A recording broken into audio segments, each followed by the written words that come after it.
रुद्राष्टकमिदं प्रोक्तं विप्रेण हरतो स ये पठन्ति नरा भक्त्या तेषां शंभु प्रसीदति। बोलिए शंकर भगवान की जय हो। नीलकंठ भगवान से प्रार्थना की, प्रभो पाहि आपद नमामीश शंभो। हे भगवान रक्षा करो, ये आपदा आ गई है, आपको नमस्कार है। अब देखिए भगवान शंकर ने एक समय पार्वती की तरफ देखा, पार्वती ने इशारा किया, क्योंकि ये प्रेरणा पार्वती जी की हुई थी।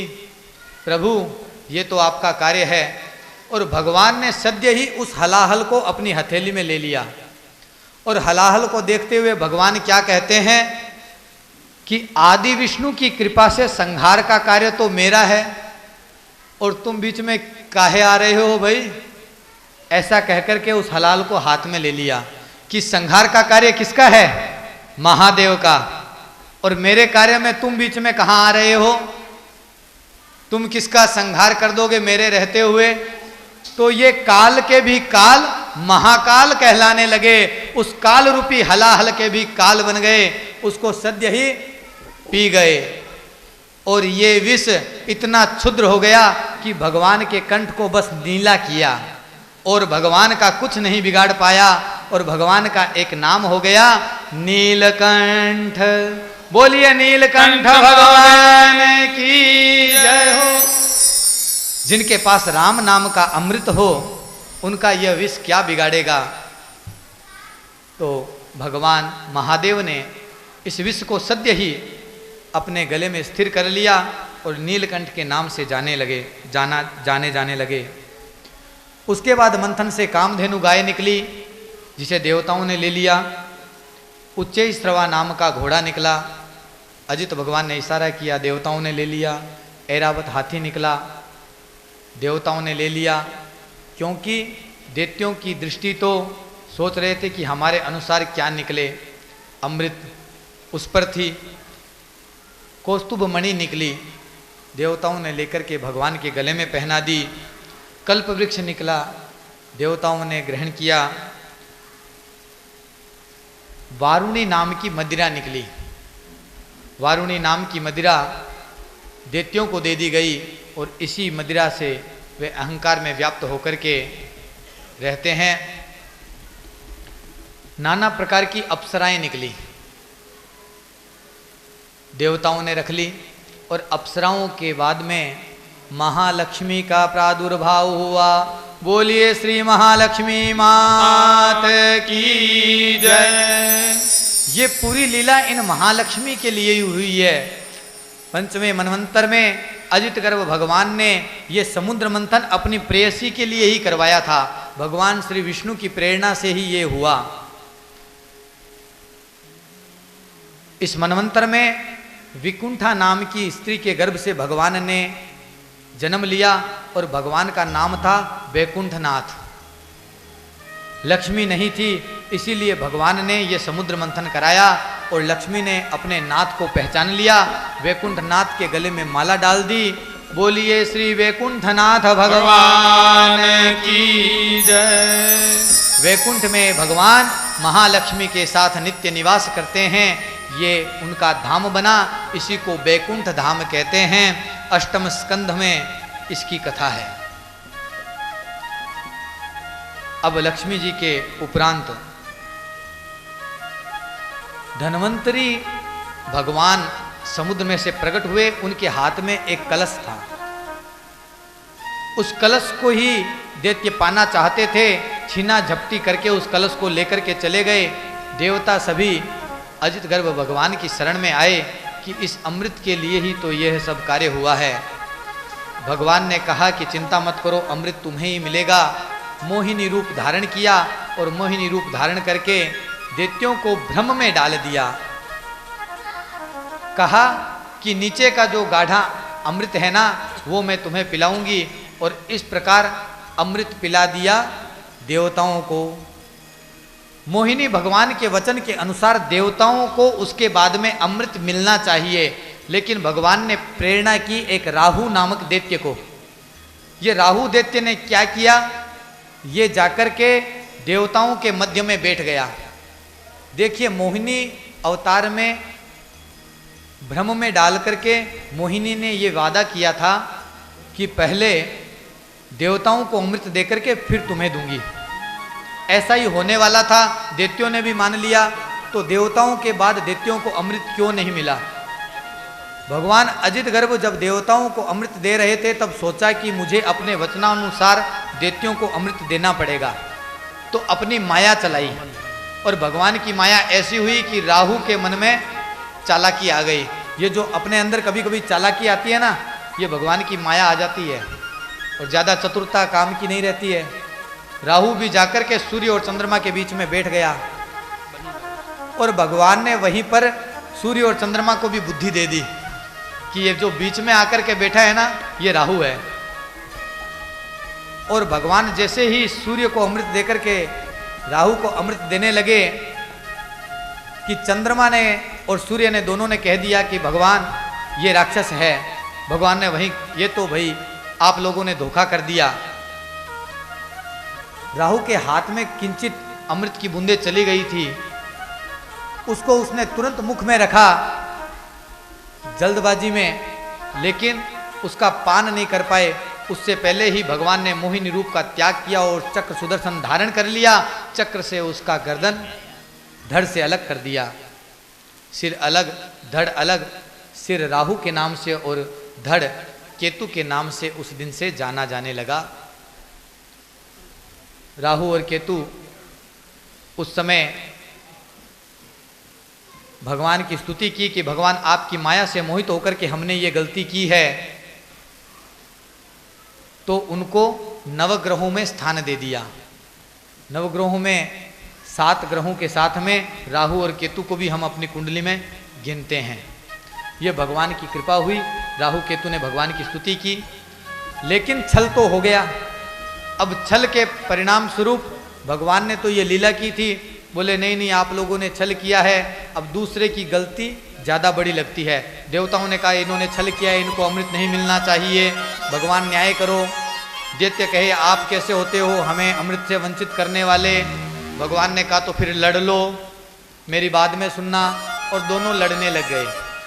देवासुर संग्राम वहाँ पर प्रारंभ हो गया। अब जीतना किसने था?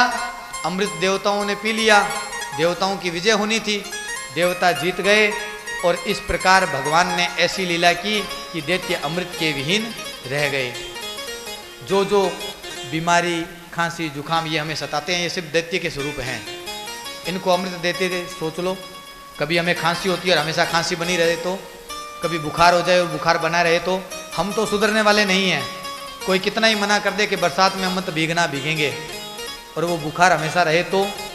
इसीलिए भगवान ने इन सताने वाले दैत्यों को, ये सताने वाले दैत्य हैं रोग आदि बीमारियां, इनको अमृत नहीं लेने दिया। देवता हमेशा अमर हैं। थोड़ा सा दवाई औषधि आदि लो, भगवान का वरदान लो, भगवान में श्रद्धा रखो और उस बीमारी से मुक्ति प्राप्त कर लो। यही देवासुर संग्राम की शिक्षा है। देवासुर संग्राम संपन्न हुआ। प्रवेश करते हैं 8वें स्कंध में वामन अवतार की कथा पर। सभी देवता आदि ने ब्रह्मा जी से प्रश्न किया कि भगवान लक्ष्मी पति हैं, बैकुंठनाथ हैं, लक्ष्मी को उन्हीं का वर्ण करना था, तो ये समुद्र मंथन हम लोगों से क्यों कराया? बोले कि जिस प्रकार पार्वती सदा शिव की है उसी प्रकार लक्ष्मी सदैव किसकी है? लक्ष्मी नारायण भगवान की, बैकुंठनाथ भगवान की। तो बोले उनसे अलग कैसे हुई? बोले उनसे अलग होने का कारण था इंद्र। एक समय दुर्वासा ऋषि बैकुंठनाथ भगवान के यहाँ दर्शन दिए गए, तो बैकुंठनाथ भगवान ने अपने हृदय में लगी हुई माला दुर्वासा ऋषि के गले में डाल दी। उस माला को दुर्वासा ऋषि ने देखा कि मैं क्या करूं, ये तो स्वयं लक्ष्मी स्वरूप है, भगवान के हृदय में रही हुई माला है, तो ये श्री मैं देवताओं को दे देता हूं, उनके काम की है।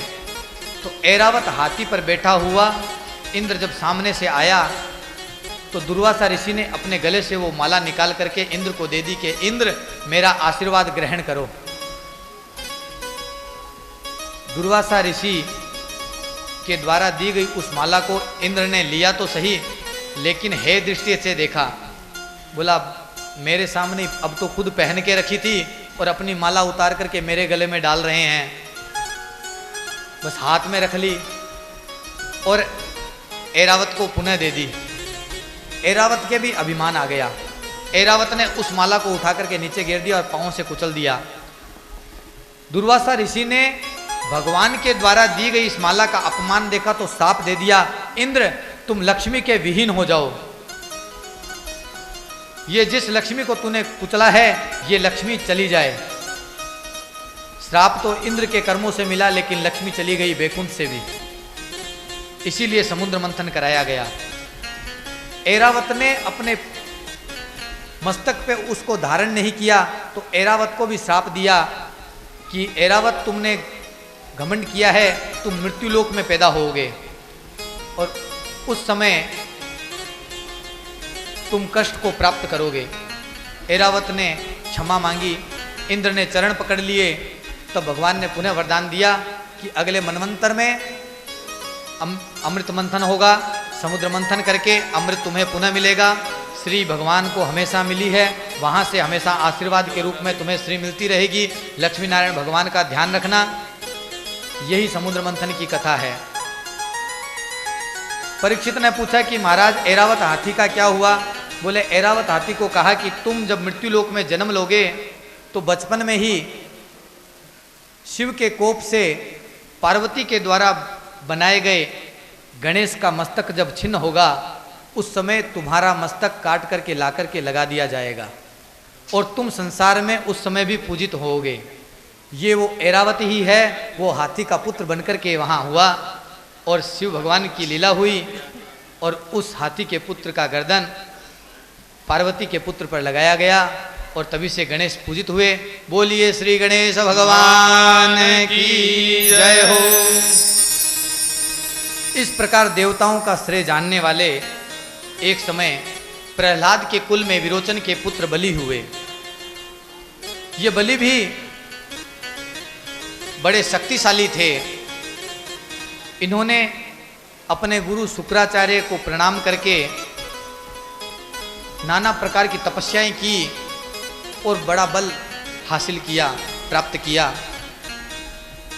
जब शुक्राचार्य ने देखा कि बलि पर्याप्त ताकतवर हो गया है तो बलि को प्रेरणा की कि चलो अब विश्व विजय के लिए चलते हैं, तलातल आदि सभी जीतने हैं। बलि ने वैसा ही किया और इंद्र आदि सभी को परास्त किया।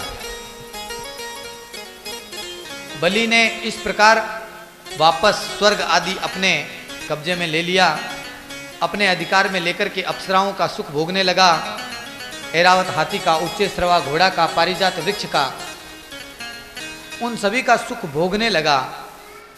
तो इंद्र सभी मिलकर के भगवान विष्णु के पास गए और कहा कि कुछ कृपा करो। भगवान विष्णु ने कहा कि तुम माताओं के पास जाओ, दिति के पास। दिति के पास आए। कश्यप ऋषि के आशीर्वाद से दिति ने पयोव्रत धारण किया। कश्यप ऋषि ने विधि बताई कि हे देवी, तुम्हें पयोव्रत करना पड़ेगा, इसी से तुम्हारे पुत्र जो ये इंद्र आदि हैं इनको लाभ मिलेगा। दिति ने पयोव्रत किया और पयोव्रत के परिणाम स्वरूप दिति के गर्भ से वामन भगवान ने अवतार लिया। बोलिए श्री वामन भगवान की जय। बलि राजसूय यज्ञ करने वाला था। उसी समय वामन भगवान ने कश्यप ऋषि और दिति के यहाँ पर जन्म लिया और देवताओं के द्वारा स्तुत होकर के आ रहे हैं राजा बलि की सभा में। देखिए द्रविड़ देश है और द्रविड़ देश के राजा बलि हैं। एक त्योहार मनाते हैं ओणम, ये इन राजा बलि की याद में ही मनाया जाता है। बोलिए श्री वामन भगवान की जय। वामन भगवान अपने बल को छुपाते हुए, देखिए इस संसार में सबसे असहाय कौन है, बेचारा कौन है? बोले ब्राह्मण। और उसके ऊपर वामन, वामन का अर्थात है छोटे कद का।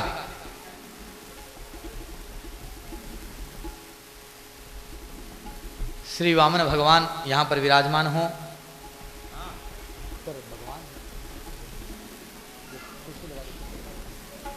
भगवान को थोड़ा ऊपर विराजमान करो, कुर्सी लगा को, यहां बैठ जाओ। श्री वामन भगवान राजा बलि के दरबार में पहुंच गए। छोटे छोटे हाथ, छोटे छोटे पांव, छोटा सा छत्र लेकर के, और राजा बलि ने देखा कि एक ब्राह्मण आया है मेरे द्वार पे, मैं राजसूय यज्ञ कर रहा हूं और वामन भगवान भी ऐसे हैं देखने में कि कुछ देने की इच्छा हो, तो मैं अपने राजसूय यज्ञ को पूर्ण करने के लिए इनको दान से संतुष्ट करना चाहता हूं। स्वयं ही आ गए राजा बलि, इतने दानवीर, इतने धर्मी, अपनी पत्नी को लेकर के कि आहा, ऐसा सौभाग्य कहाँ प्राप्त होता है कि बिना बुलाए ब्राह्मण पहुंच गया अपने राजसूय यज्ञ में। ऐसे होते हैं दानवीर, इनको तो दान से संतुष्ट करना है। और खुद ही पूछते हैं कि हे ब्राह्मण देवता, मुझे आपको दान दे करके संतुष्ट करना है, आप क्या दान चाहते हैं वो मुझसे मांग लो। वामन भगवान कहते हैं कि हे बलि, तुम दानवीर शिरोमणि हो, सद्य ही जो दान में प्रेरित हो जाए वो दानवीर शिरोमणि है। कह करके मांगे और फिर दें, वो दाता है, दान देने वाला है। ये फर्क है दानवीर में और दानी में। दानवीर कौन है? बिना कहे हुए ही दान के लिए तत्पर हो जाए, वीरता दिखाए, वो दानवीर है। ऐसे दानवीरों को सदैव नमन है, उन्हीं के ऊपर ये धर्म टिका हुआ है।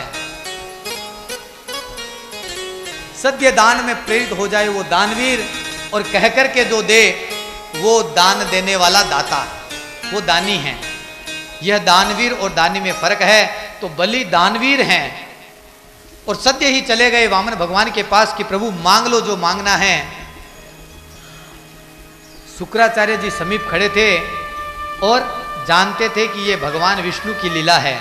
ये सदैव देवताओं के हित के लिए कुछ ना कुछ करते रहते हैं और आज इन्होंने ये वामन लीला रची है। बलि को समझा रहे हैं, अरे बलि, इनके स्वरूप को पहचान लो, देखो ये भगवान हैं, ये तुमसे सब कुछ हर लेंगे, ये श्री को हर लेंगे, ये जहाँ पर होते हैं लक्ष्मी उनके पास चली जाती है, ये तुम्हारी लक्ष्मी ले जाएंगे, अरे देख लो। लेकिन बलि टस से मस नहीं हुआ। और बलि की पत्नी वो भी बलि के साथ वहां खड़ी रही। शुक्राचार्य ने उसको कहने की कोशिश की, तुम समझाओ अपने पति को कि यहाँ पर दान देने का संकल्प न करे। उसने कहा कि आहा, ऐसा समय कब आता है, दान देने का समय आते ही दान देना चाहिए, ऐसा है आचार्य आप सिखाते हैं और आज आप दान देने से मना करते हैं। आप मेरे पति से कहते हैं कि ये भगवान है, तो फिर दान देना और किसको श्रेष्ठ है? त्रिलोक का स्वामी, अनंत कोटि ब्रह्मांड का स्वामी, सकल जन पर अहेतु की कृपा करने वाले, सभी के दाता, अगर स्वयं हाथ पसारे तो कौन दान नहीं देगा? मैं तो सद्य दान दूंगी, ऐसा कहकर के उसने स्वीकृति दे दी। अगर आधा अंग भी नहीं माने ना, पत्नी भी हाथ पकड़ ले, तो पति का दान स्वीकृत नहीं होता है। ये हमारे भारतवर्ष की स्त्रियां हैं।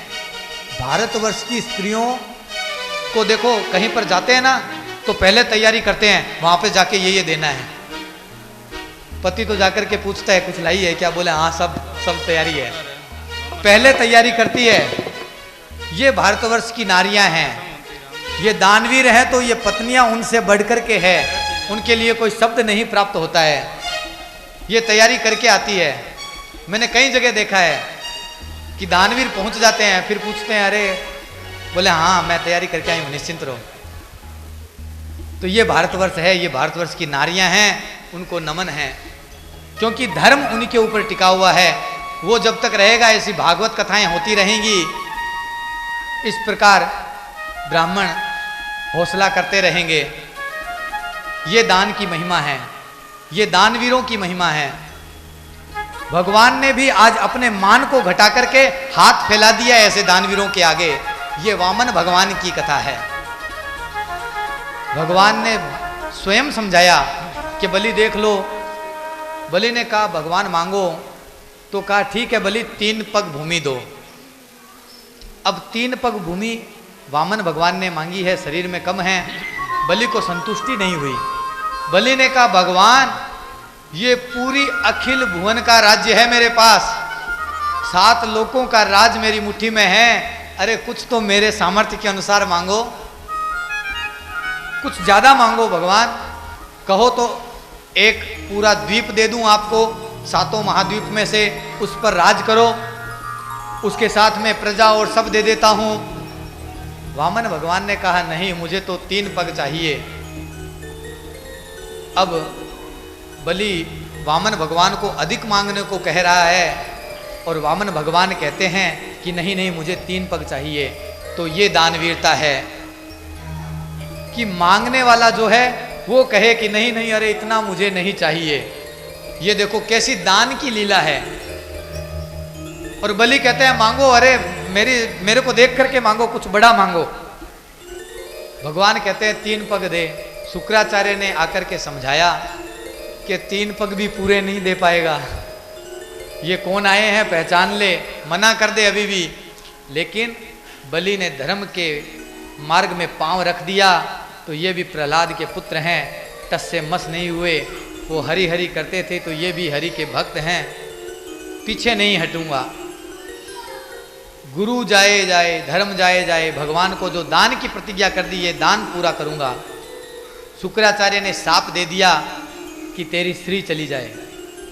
शाप से भी नहीं डरे और कहा कि प्रभु ग्रहण कीजिए 3 पांव। भगवान ने पहला पांव बढ़ाने से पहले अपना आकार बढ़ाया कि हे बलि, आज जिस रूप को कोई नहीं देख सकता, आज के बाद कोई देख नहीं पाएगा, वो मेरा स्वरूप तुझे दिखाता हूं। ये देख, जिन तलातल रसातल सप्त लोकों को तू सोचता था कि तेरा है, वो मेरे कहाँ तक आते हैं, देख पहचान। और ऐसा कह करके रूप बढ़ाने लगे, रूप बढ़ाने लगे, कहीं आर पार नहीं है। उस समय श्रीमद् भागवत कथा कहती है कि बस जानू तक दिखते थे भगवान। ऊपर देखो तो भगवान कहाँ पहुँच गए, दिखाई ही नहीं देते थे। एक पाँव में पूरी पृथ्वी, पूरे तलातल समा लिए। ऐसे भगवान का एक पाँव में सब कुछ बलि का छीन लिया। अब सिर्फ ब्रह्मांड बचा। तो उठाया अपना दूसरा पाँव और ब्रह्मांड को भी नाप लिया, ब्रह्मांड पर्यंत छेद कर दिया ब्रह्मांड के अंदर। और वहां से पतित पावनी गंगा धरती पर आ गई। ऐसे वामन भगवान। अब वामन भगवान कहते हैं कि बलि मेरे 2 पांव ही हुए हैं, एक पांव से पूरे तलातल को नाप लिया और दूसरे पांव से ब्रह्मांड को भी नाप लिया। अब तेरे पास देने को कुछ है तो वो दे। शुक्राचार्य की भी समझ में नहीं आई बात। बोले देख, एक तो दान दिया, संकल्प में बंध गया और वो पूरा भी नहीं होगा, लेकिन बलि पर भगवान की कृपा है। और भगवान की जिस पर कृपा हो, जिसने अपनी बुद्धि भगवान को समर्पित कर दी हो, उसकी बुद्धि में क्या प्रेरणा होगी। बलि घुटनों के बल बैठ गया और कहा भगवान अभी मैं बाकी हूं, आपका तीसरा पांव यहां पर रखिए। जिसको अपने शीश पर धारण करने के लिए शेषनाग तरसते हैं। शेषनाग कहते हैं भगवान कभी मेरे शीश पर अपना पांव रखिए। ऐसे श्री वामन भगवान के वो पवित्रकारी पांव जो कि ब्रह्मांड का भी छेदन कर सकते हैं, उनके लिए बलि ने अपना शीश प्रदान किया। वामन भगवान ने कहा कि तुम्हारी कीर्ति अमर हो जाएगी। तुम इस त्रिभुवन का राज करते कुछ समय के लिए मैं वापस किसी न किसी प्रकार से छीन लेता, लेकिन तुमने अपना समर्पण कर दिया। आज से तुम्हारी रक्षा मैं करूंगा, क्योंकि योगक्षेमम वहाम्यहम, मेरा ये वचन है, जो मुझे समर्पित हो जाता है मैं उसकी रक्षा करूंगा। हे बलि, मैं तुम्हें रसातल का राज्य देता हूं, वह राज्य तुम मेरी प्रेरणा से ग्रहण करो और मैं स्वयं तुम्हारा रक्षक बन करके वहां पर सदैव तुम्हारी उस राज्य की रक्षा करूंगा। तुम्हें वहां किसी से भय नहीं है। इस प्रकार सप्त चिरंजीवियों में चिरंजीवी बना दिया। ये बलि चिरंजीवी है और आज भी धरती पर आते हैं। यहाँ पर ओणम त्योहार उनकी याद में मनाया जाता है। इस प्रकार जो भगवान के समर्पित हो जाते हैं उनकी कीर्ति अमर हो जाती है। बेकठे गया बलवान हाथ सू धरती तोलनिया, जिनकी चलती थी धाक नहीं था कोई सामी बोलनिया, वे सब चले जाते हैं जो अपने अहंकार के वश होते हैं। और यदि दैत्य हो, दैत्यराज है ये, लेकिन भगवान की शरणागति हो गया तो कीर्ति अमर हो गई। इस भागवत कथा में उस बलि की भी जय जयकार होती है। ओणम के दिन बलि की पूजा की जाती है। दैत्य होते हुए भी बोलिए दानवीर बलि की जय। ये दान का महात्म्य है कि दैत्यराज बलि के लिए वामन भगवान ने अवतार लिया। अब अष्टम स्कंद के अंतिम अवतार की कथा, मत्स्य अवतार की कथा को संक्षिप्त में कहेंगे। एक समय सत्यव्रत नाम का एक राजर्षि था। राजर्षि का अर्थात क्षत्रिय कुल में पैदा हुआ लेकिन ऋषि जीवन यापन करता था, उसको राजऋषि कहते हैं। वो सत्यव्रत राजर्षि और कोई नहीं, विवस्वान सूर्य का पुत्र था, श्राद्ध देव, जिसके नाम से हम श्राद्ध आदि क्रियाएं करते हैं। भगवान की लीला दिखाने के लिए वे सत्यव्रत के नाम से पैदा हुए और नित्य संध्या यापन करते थे। एक समय संध्या कर रहे थे, नदी में संकल्प के लिए जल हाथ में लिया तो देखा एक मछली आ गई। सोचा कि इस मछली को मैं वापस जल में डाल दूं, तो उस मछली ने कहा कि राजन मुझे इस जल में मत डालो। राजर्षि ने कहा कि ये मछली मनुष्य के रूप में बोल रही है। पूछा कि तुम कौन हो? बोले मैं विशेष मत्स्य हूँ, इस नदी में मैं अब रहना नहीं चाहती, मुझे अपने पास रख लो। राजा ने उस मत्स्य को अपने कमंडल में डाल लिया, अपने राज्य में ले आया।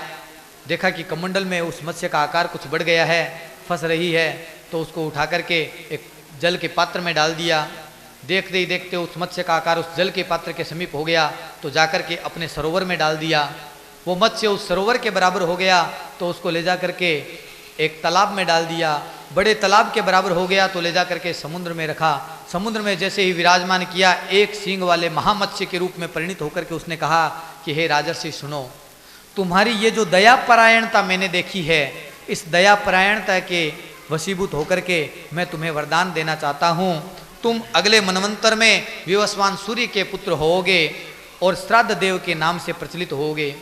जो जो मनुष्य यज्ञोपवीत धारण करके श्राद्ध आदि क्रिया करेंगे उसमें तुम्ही को फल प्राप्त होगा। इस प्रकार तुम मेरा एक कार्य करने वाले होंगे। तुम्हारी ये कृति सदैव भागवत पुराण में गाई जाएगी। अब मेरी एक बात सुनो, एक हैग्रीव नाम का दैत्य है, वो इस संसार से सार चुरा लेना चाहता है, इसलिए उसने संसार के सभी सार को समुद्र में छिपा दिया है और अब वह समुद्र को वश में करके इस धरती को जल से निमग्न करने वाला है। इसलिए तुम धरती से बीजों को रक्षण करो और सप्तऋषियों आदि की रक्षा करो। सत्यव्रत ने कहा कि प्रभु आप ही मार्ग दिखाएं, तो एक बड़ी नौका बनाई।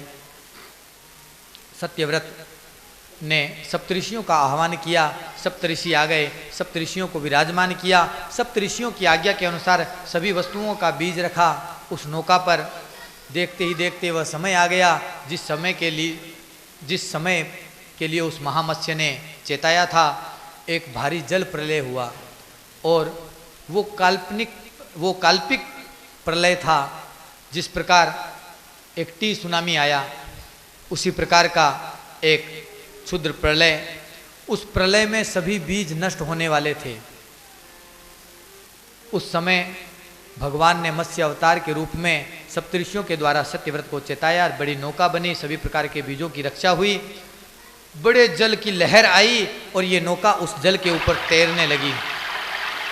बड़ी बड़ी लहरें आती रही, नौका जल के ऊपर की ऊपर। अब चारों तरफ जल ही जल है। नौका में जो लोग थे भयभीत हो गए, बोले किनारा कहाँ मिलेगा, हम नौका में कब तक सुरक्षित रहेंगे। इस प्रकार भय से व्याप्त होकर के स्तुति करने लगे भगवान की। तो भगवान वहाँ पर उस महामत्स्य के रूप में वहाँ प्रकट हुए, एक सींग वाले मत्स्य के रूप में। स्तुति से प्रसन्न होकर के सत्यव्रत को कहा कि हे सत्यव्रत, वासुकी नाग जो तुमने नौका में बिठा के रखा है उसकी रस्सी बनाओ और मेरे इस सींग से बांध दो, मैं तुमको सुरक्षित स्थान पर पहुँचा दूंगा। इस प्रकार सत्यव्रत को उसकी नौका के समीप सप्तऋषियों के साथ में सुरक्षित स्थान पर पहुंचा दिया। फिर मत्स्य भगवान ने उस नौका को सुरक्षित करके उस समुद्र के गर्भ में गए, हयग्रीव का संहार किया और नाना प्रकार के वेद पुराण आदि जो ला करके सत्यव्रत को दिए और सत्यव्रत को कहा कि इनके अनुसार प्रजा का पालन करो, प्रजा की रक्षा करो। ऐसे प्रजा की रक्षा करने वाले श्री मत्स्य भगवान की हम जयकार बोलेंगे। बोलिए मत्स्य भगवान की जय। नवम स्कंद में प्रवेश हो गया। ये कथा गौमाता के कारण है, इसीलिए कोई भी प्रसंग न छूटे, सभी प्रसंगों को स्पर्श करते हुए समय का ध्यान अवश्य देना पड़ेगा। इसीलिए कुछ शीघ्रता से चल रहे हैं। मत्स्य अवतार के बाद में नवम स्कंद में प्रवेश है। यहाँ पर वंशों की कथा है। इसमें हम श्री रामचंद्र जी की वंशावली पढ़ते हैं। इस पूरे संसार में सबसे पहले सप्तऋषियों के बाद में मनु से मनुष्य बने। मनु शत्रुपा की पूरी सृष्टि है। मनु की छींक से एक राजा उत्पन्न हुआ जिसका नाम था इक्ष्वाकु, और इस इक्ष्वाकु के वंश में ही राजा राम प्रकट हुए हैं। इस वंशावली को संक्षिप्त में सुन लेंगे। इक्ष्वाकु का पुत्र था विकुक्षी, विकुक्षी का पुरंजय, पुरंजय का अनेन, अनेन का पृथु, पृथु का विश्वरंध्री, विश्वरंध्री का चंद्र, चंद्र का युवनास्व, युवनास्व का साबस्त, साबस्त का बृहदस्व, बृहदस्व का कुलयास्व, कुलयास्व का उतंक, उतंक का दृढ़ास्व, दृढ़ास्व का हरियस्व, हरियस्व का निकुंभ, निकुंभ का बरहनास्व, बरहनास्व का कृशास्व, कृशास्व का सेनजीत, सेनजीत का युवनास्व, युवनास्व का मानधाता। युवनास्व का पुत्र हुआ मानधाता, क्योंकि युवनास्व के पहले कोई संतान नहीं थी और युवनास ने एक यज्ञ करवाया। एक समय युवनास्व को रात्रि में प्यास लग गई तो जो पूजा में कलश रखा हुआ था उसको पी गया। वो संतान के लिए कलश रखा हुआ था। यज्ञ के ऋषियों ने सोचा कि सुबह जजमान की पत्नी को देंगे कि इसको पी लेना, तुम्हारे गर्भ ठहर जाएगा। लेकिन पी लिया राजा युवनास्व ने, और युवनास्व के गर्भ ठहर गया। उस डर से युवनास्व बाहर निकला नहीं। ऋषियों ने कहा कि संतान का जन्म अवश्य होगा। संतान का जन्म भी हुआ, लेकिन अब उसको दूध कौन पिलाए। देखिए, माँ के दूध तभी आता है जब संतान को जन्म दे। पुरुष संतान को जन्म दे तो दूध होगा नहीं। तो उस समय इंद्र ने आकर के अपनी अंगुली उस बच्चे के मुख में डाल दी कि माम धाता, इसको दूध देने वाला मैं हूँ, और अपनी अंगुली से उसको दूध देने लगा। तब से बच्चे की अंगुलियों में दूध आता है। कभी बच्चा भूखा होता है ना, तो देखिए अंगुली मुंह में लेकर के पीने लगेगा। ये इंद्र ने चमत्कार किया हुआ है। सभी माताएं जानती होंगी, इस रूप को देखा होगा। ये मानधाता की कथा है। मानधाता का पुत्र हुआ पुरुकुत्स। मानधाता बहुत ही धर्मात्मा था और उसका पुत्र पुरुकुत्स उतना ही धर्मात्मा था। तो मानधाता का जो पिता युवनास्व था, उसने कहा कि मेरे संतान तो मेरे द्वारा उत्पन्न हुई है, इसलिए मैं उसको अपना पुत्र नहीं कह सकता। उसने मानधाता के पुत्र पुरुकुत्स को गोद लिया और उसका राज्य गद्दी पे स्थापित कर दिया, क्योंकि वो माता के गर्भ से पैदा हुआ है। यही सरी मार्ग है। माता के गर्भ से पैदा होने वाला पुत्र पुरुकुत्स, उसका पुत्र हुआ त्रसदस्यु। त्रसदस्यु का पुत्र हुआ अनरण्य, उसका हर्यस्व, उसका अरुण, अरुण का पुत्र त्रिबंधन, त्रिबंधन का पुत्र सत्यव्रत, सत्यव्रत का ही नाम हुआ त्रिशंकु। इनके ऊपर कृपा हुई विश्वामित्र ऋषि की। विश्वामित्र ऋषि ने कहा कि सत्य के बल पे मैं किसी को भी स्वर्ग में भेज सकता हूँ। एक तप का उनको घमंड था। त्रिशंकु को सत्य का व्रत कराया, इसीलिए त्रिशंकु का नाम हुआ सत्यव्रत। और सत्य के बल पे जीते जी स्वर्ग को प्राप्त कर लिया। परंतु स्वर्ग पे पहुंच करके देवताओं ने छल किया और त्रिशंकु को वहां से नीचे गिरा दिया।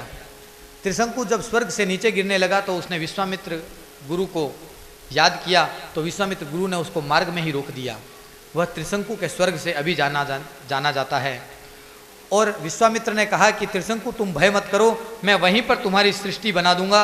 और तब विश्वामित्र ने त्रिशंकु के लिए सृष्टि बनानी प्रारंभ की। सबसे पहले छोटे मोटे कीट बनाए।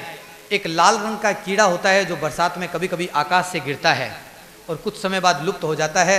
राजस्थान के लोग तो प्राय जानते होंगे, वो विश्वामित्र की सृष्टि के कीट हैं। उसके बाद विश्वामित्र गाय की जगह बकरी, हाथी की जगह ऊंट, इस प्रकार बनाने लगा। त्रिशंकु ने कहा महाराज मेरे लिए प्रजा तो है नहीं, तो नारियल में मनुष्य पैदा करने लगा। नारियल का वृक्ष विश्वामित्र का लगाया हुआ है। बोले मैं प्रजा भी भेज रहा हूँ। लेकिन तभी संसार में हाहाकार पहुंच गया। साक्षात ब्रह्मा विश्वामित्र के पास गए और कहे ऐसा मत करो, मेरी सृष्टि को लोग भूल जाएंगे, तुम ऐसी सृष्टि बनाओगे। तो विश्वामित्र ने उस कार्य को वहीं छोड़ दिया। तो नारियल अर्ध स्वरूप में रह गया। आज भी भक्तगण जब देवी की हम कुछ बलि दें उस भाव से रचना करते हैं, तो नारियल को अपने मस्तक के लगा करके देवी को उसी प्रकार अपनी बलि के स्वरूप में उस नारियल की भेंट चढ़ाते हैं। नारियल के बिना पूजा पूर्ण नहीं होती। यह वरदान नारियल को ब्रह्मा जी ने दिया है कि कहीं भी कोई देवी देवता की पूजा होगी तो ये अर्ध रूप से विकसित जो ये नारियल है, इसको चढ़ाने से मैं उस मनुष्य की पूजा स्वीकार करूंगा। ये नारियल को वरदान मिला क्योंकि नारियल की सृष्टि बीच में रह गई। नारियल ने कहा कि मैं त्रिशंकु जाना चाहता हूँ, मेरी सृष्टि आप बीच में क्यों रोक रहे हैं? तो ब्रह्मा जी ने कहा कि नहीं, यहाँ रुक जाना चाहिए। तो नारियल चढ़ाने का, भगवान को नारियल चढ़ाने का ये पुण्य होता है कि पूजा का फल मिलता है। त्रिशंकु का पुत्र हुआ हरिश्चंद्र। विश्वामित्र का एक व्रत अधूरा रह गया कि सत्य के व्रत से परमात्मा नहीं मिलते हैं, तो हरिश्चंद्र की परीक्षा ली। हरिश्चंद्र को पहले सत्य व्रत में स्थापित किया और फिर परीक्षा ली। वे कथा सभी जानते हैं। हरिश्चंद्र का नाम संसार में अमर हो गया। बोलिए सत्यवादी राजा हरिश्चंद्र की जय। विश्वामित्र ने परीक्षा लेने में अपने आप को बुरा दिखाया। ऐसी संत कृपा होती है, स्वयं बुरा होकर के भी अपने भक्त का, अपने शरणागत का मान बढ़ा दे, ऐसे गुरु होते हैं। हरिश्चंद्र का पुत्र हुआ रोहितास, रोहितास का पुत्र हुआ हरित, हरित का पुत्र हुआ चंप, चंप का पुत्र हुआ सदेव, सदेव का पुत्र हुआ विजय, विजय का पुत्र हुआ भरुक, भरुक का पुत्र हुआ वृक, वृक का पुत्र हुआ बाहुक, बाहुक का पुत्र हुआ सगर, सगर 60,000 पुत्रों का पिता था।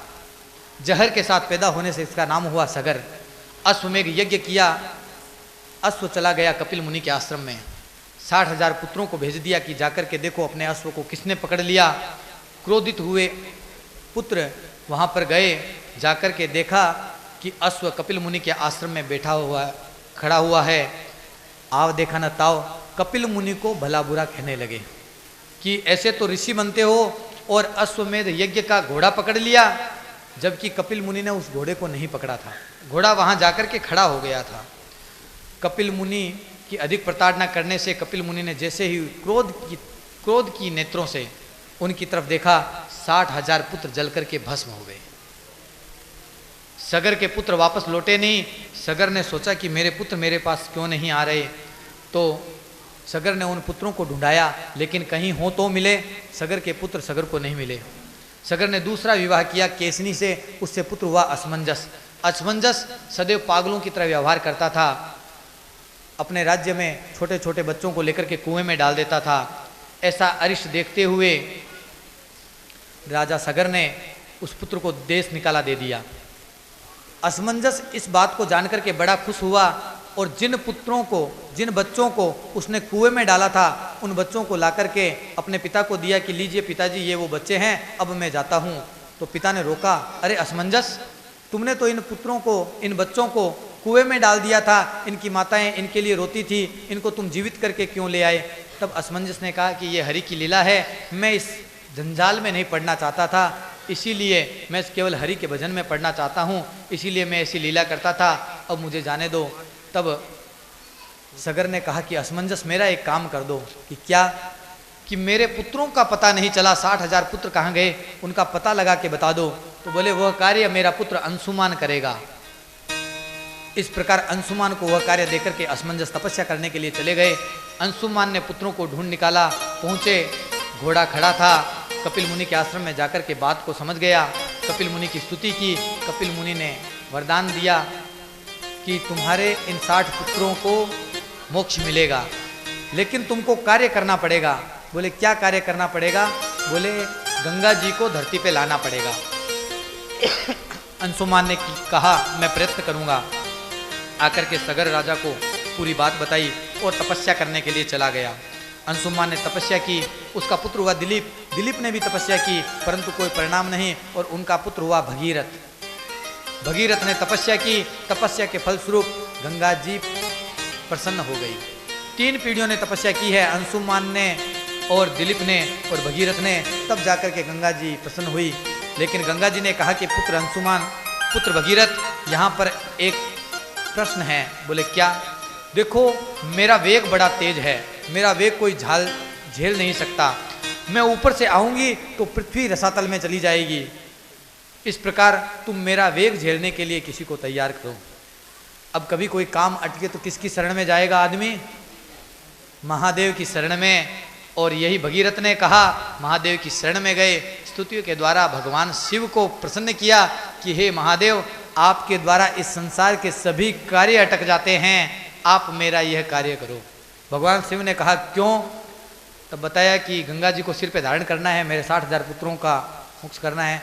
बोले नहीं नहीं, ये नहीं होगा। तब देखो भगीरथ क्या समझाता है। भगीरथ कहता है प्रभु पहले गंगा के बारे में तो सुन लो, गंगा कौन है? बोले कौन है? बोले एक समय भगवान आदि पुरुष विष्णु है ना, जो परमपिता परमात्मा असंख्य कोटि ब्रह्मांड के नायक। बोले हाँ हाँ भगवान विष्णु, वो तो मेरे आराध्य हैं। आहा। बोले उन्होंने वामन अवतार ग्रहण किया। बोले अच्छा, उन्होंने वामन अवतार ग्रहण किया, तब ऊपर पांव की चोट दी, तो उनकी पांव की चोट से गंगा जी प्रकट हुई। उस गंगा जी ने सबसे पहले उनके चरणों को पखारा है। ये गंगा जी उनके चरणों का प्रसाद है, चरणोदक है, पादोदक है। वहाँ जैसे ही वो उनके चरणों से गिरने लगी तो ध्रुव जी वहाँ पहुँच गए नीचे। बोले आहा मैं नहाऊंगा इसमें, ये तो भगवान विष्णु का चरणोदक है। ध्रुव जी वहाँ पहुँच गए। ध्रुव जी को वहाँ आया हुआ देख करके सप्तऋषियों ने उसकी मांग की कि नहीं नहीं गंगा जी तो हमारे पास भेजो, ऐसे भगवान के चरणोदक को कौन छोड़ेगा। अब आप बोलो क्या कहते हो? भगवान शिव क्या कहेंगे? भगवान शिव ने कहा कि इसको तो फिर मैं शीश पर धारण करूंगा। और भगवान शंकर ने अपनी जटाएं खोल दी। गंगा जी कल कल कल कल कल कल करती करती जटाओं में समा गई। लेकिन भगीरथ का काम अभी भी अड़ गया। कैसे? जब हम भगवान का चरणोदक लेते हैं तो कैसे लेते हैं? नीचे गिरने देते हैं क्या? एक बूंद भी नहीं गिरे, एक वस्त्र और साथ में लगा लेते हैं कि एक बूंद भी नीचे नहीं गिरे। इसी प्रकार भगवान शंकर ने अपनी जटाओं में उस गंगा जी को भी समा लिया। भगवान का चरणोदक है, एक बूंद भी धरती पे कैसे गिरने दूं? भगीरथ ने कहा महादेव ये तो छल है, आपने मेरा काम करने के लिए इसको शीश में धारण किया है। भगवान ने कहा अवश्य, परोपकारी व्यक्ति दूसरे के परोपकार के कारण, परोपकार के कार्य के लिए कुछ भी करने को तैयार है। यद्यपि भगवान का चरणोदक महादेव को बहुत प्रिय है, फिर भी सृष्टि पर्यंत गंगा जी तुम मेरे शीश में रहना, ऐसा वरदान पाकर के अपने शीश से गंगा जी को प्रवाहित किया। आगे आगे भगीरथ, पीछे पीछे गंगा जी। भगीरथ जहाँ पर पितरों की अस्थियाँ थी, भस्मी थी, वहाँ पर पहुँचा। गंगा जी के जल के प्रताप से सगर के 60,000 पुत्रों का उद्धार हुआ। बोलिए श्री भगीरथ भगवान की जय। इन भगीरथ के नाम पर ही गंगा का एक नाम पड़ा भागीरथी, क्योंकि भगीरथ राजा लेकर के आया। भगीरथ के पुत्र थे श्रुत, श्रुत का पुत्र नाभ, नाभ का पुत्र सिंधुदीप, सिंधुदीप का पुत्र अयुतायु, अयुताय का पुत्र ऋतुपर्ण, ऋतुपर्ण का पुत्र सोदास, सोदास का पुत्र सौदास, सौदास का नाम मित्र सह भी हुआ और इसका एक नाम कलमासपाद भी हुआ। कलमासपाद नाम याद रखना, इसकी कथा आगे आएगी। अस्मक, सौदास का पुत्र अस्मक, अस्मक का पुत्र मूलक, मूलक का पुत्र दशरथ, दशरथ का पुत्र एडविड, एडविड का पुत्र विश्वसह, विश्वसह का पुत्र खटवांग, खटवांग का पुत्र दीर्घबाहु, दीर्घबाहु का पुत्र रघु, रघु का पुत्र अज, और अज के पुत्र हुए महाराजा दशरथ। श्री दशरथ, ये मनु शत्रुपा का जो इतिहास है उसमें मनु के 5 संतानें हुई थी, 3 स्त्रियां, 3 पुत्रियां और 2 पुत्र। 3 पुत्रियां थी देवहूति, उनके कपिल भगवान ने जन्म लिया। फिर देवी सती स्वयं उनके ननिहाल में पैदा हुई। 2 बेटे थे प्रियव्रत उत्तानपाद, उत्तानपाद के ध्रुवजी पैदा हुए, प्रियव्रत के प्रहलाद जी पैदा हुए। इस प्रकार क्या सोचा कि मेरी सभी पीढ़ियों में देवता और भगवान पैदा हुए, मेरे कभी देवता और भगवान पैदा नहीं हुए, तो मैं तपस्या करूं। मनु शत्रुपा ने तपस्या की तो वे कौन बने? दशरथ और कौशल्या। दशरथ और कौशल्या बनकर के पैदा हुए हैं कि भगवान आप मेरे यहाँ पैदा हो, आप मुझे ये सौभाग्य पद प्रदान करो कि मैं आपका पिता कहलाऊं। कौशल्या ने भी ऐसा ही वरदान मांगा। दशरथ जी ने एक वरदान और मांगा कि प्रभु जब तक आप मेरे पास रहो तब तक मैं जीवित रहूं, आप नहीं रहो तो मैं भी ना रहूं। भगवान ने कहा ठीक है, भगवान का वरदान दिया हुआ था। अब आते हैं भगवान श्री राम जी का जहाँ जन्म हुआ वहाँ त्रेता युग का समय है। पृथ्वी पर रावण नाम के एक दस्यु से संसार पीड़ित है। देवताओं को सभी को पीड़ा देता है, यज्ञ आदि कर्म करने नहीं देता। जिस प्रकार हिरण्यकशिप है उसी प्रकार अपने भाई कुंभकर्ण के साथ में, मेघनाथ के साथ में अनाचार अत्याचार फैला रहा है। बिना जाने पहचाने लोगों को दुखी कर रहा है। रावयति स रावण, रुलाना जिसका काम है वो रावण है।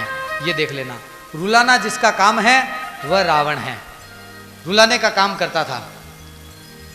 दशरथ कभी पुत्र आदि का शोक नहीं था, अपने प्रजा का पालन करता था, कभी किसी भी प्रकार का कोई शोक मोह नहीं। एक समय देवताओं ने बुलाया अपनी सहायता के लिए, वहां पर गए, देवताओं की सहायता करके वापस आ रहे थे कि दशरथ जी की एक मोहर होती है, राज की मोहर, अयोध्या की जो मोहर थी राज चिन्ह, उसको दिखा करके ही प्रवेश मिलता है। राजा दशरथ ने कहा कि आज राजमोहर तो मैंने छोड़ दी, अब अपने राज्य में प्रवेश कैसे पाऊंगा। तो राजमोहर लेने के लिए वापस स्वर्ग में गए तो स्वर्ग में धुलाई हो रही थी। लोगों से पूछा कि धुलाई क्यों हो रही है? बोले अरे कुछ नहीं, अभी वो दशरथ जी आकर के गए थे, उनके कोई संतान है नहीं, तो इंद्र ने कहा है कि संतान है नहीं, वो आप आकर के यहाँ पर गए हैं तो धुलाई करा लो। दशरथ जी को ये बात खटक गई। बोले मेरे संतान नहीं है तो समाज में ऐसी ग्लानि है, मेरी ऐसी निंदा है, मेरे सामने मेरे से काम निकालना होता है तो मुझे बुलाते हैं और पीठ पीछे कहते हैं कि उसके कोई संतान नहीं है। इस पीड़ा में जलने लगे। अपने गुरु के पास गए, गुरु वशिष्ठ से कहा गुरुजी आप जैसे मेरे गुरु हैं और मेरे कोई संतान नहीं है। गुरुजी ने कहा कि आकर के गुरु से कभी कहता तो सही, तेरे जो संतान होने वाली है ना वो ये सृष्टि ईर्ष्या करती है उससे, तेरे जैसी संतान हर किसी के होती नहीं है। बोले ऐसा मेरे संतान लिखी है भाग्य में? बोले हाँ इस बुढ़ापे में। बोले हाँ इस बुढ़ापे में, एक नहीं 4। ऐसा तो जल्दी से वो मनोरथ करो। मनोरथ करा, श्रृंगी ऋषि को बुलाया और यज्ञ कराया। श्रृंगी ऋषि के द्वारा यज्ञ किया गया, पुत्रेष्टि यज्ञ। पुत्रेष्टि यज्ञ में यज्ञ नारायण भगवान प्रकट हुए, एक खीर दी। खीर को राजा दशरथ की 3 पत्नियां थी, कौशल्या, कैकेयी और सुमित्रा। उन तीनों में बराबर बराबर भाग में 3 भाग करके बांट दी, लेकिन प्रेम की अधिकता तीनों पत्नियों में। नहीं जीजी आप लो, नहीं जीजी आप लो। तो कौशल्या ने कहा कि मैं बड़ी हूँ, तू मेरा आधा भाग ले ले। ऐसे करके आधा भाग स्वयं खाया, आधा भाग कैकेयी को दे दिया। कैकेयी ने भी वैसा ही किया, आधा भाग स्वयं खाया और आधा भाग सुमित्रा को दे दिया। सुमित्रा को देने लगी, उसी समय कौशल्या के भी मन में आया कि ये सुमित्रा बहुत छोटी है, मैंने आधा भाग कैकेयी को दिया लेकिन सुमित्रा को नहीं दिया, इसलिए अपने में से आधा भाग और सुमित्रा को दे दिया। इस प्रकार सुमित्रा के पास में 2 भाग आ गए और भगवान गर्भ में आ गए। अच्छा तिथि वार मुहूर्त सभी देख करके सूर्य नारायण भगवान स्थिर हो गए, सभी देवता वहां पर उपस्थित हो गए, ब्रह्मा जी आ गए और सृष्टि में लीला हुई। क्या भय प्रगट कृपाला दीन दयाला कौशल्या हितकारी हर्षित तारी मुनि मनहारी अद्भुत रूप बितारी लोचन अभिरामा